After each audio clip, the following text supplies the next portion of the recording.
lui, il croit en l'électricité. Amen. Il croit en la science. En fait, c'était une façon de te dire que lui, il a besoin de voir. Lui veut voir les choses se réaliser devant lui. Sans ça, il ne croit pas. Sa foi, c'est ça. Ça s'arrête là. Mais ce que tu vois comme matériel, il y a quelque chose qui l'a impulsé à ce qu'il, n'est-ce pas, paraisse pour que nous puissions le voir. Il y a quelque chose qui est en arrière, qui pousse, qui fait de telle sorte que ces choses-là, nous puissions le voir. Amen. Amen.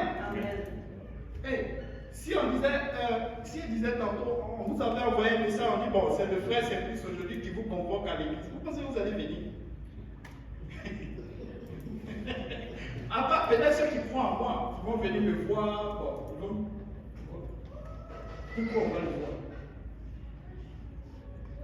Qu'est-ce qu'il a d'intéressant? Mais vous êtes là parce que Jésus vous a appelé. Vous venez voir Jésus, ce n'est pas moi.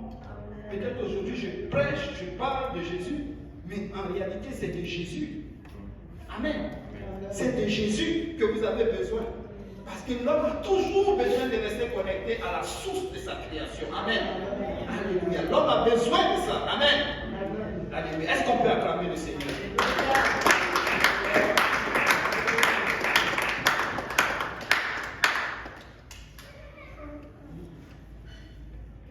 Vous savez, avec cette foi que nous avons en Dieu, nous aurons cette gloire de Dieu. Parce que c'est ça qui va nous donner la puissance. C'est ça qui va nous donner le pouvoir. Amen. Dans Matthieu 17, verset 20. Matthieu 17, verset 20. Mais nous avons des blocages. La Bible. Vas-y, mon frère.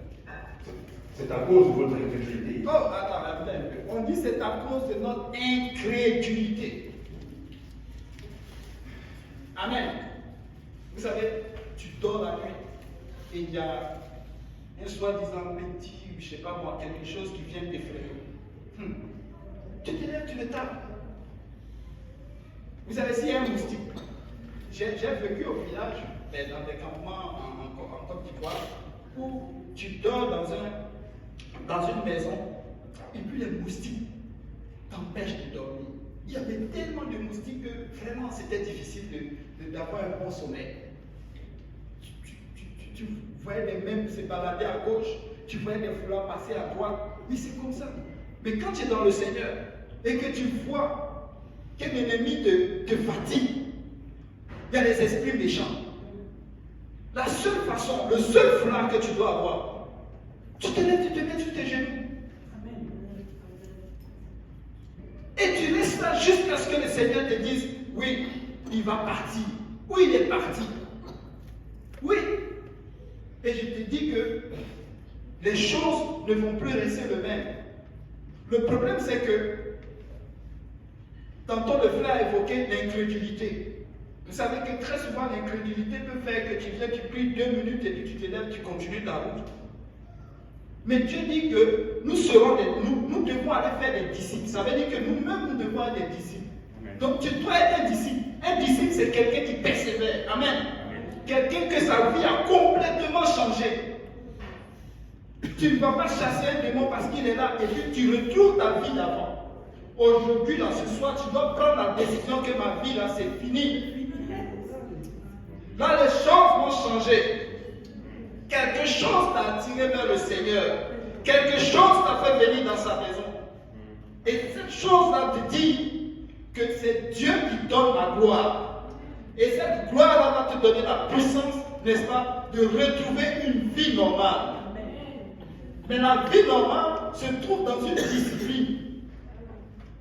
Oui, la prière.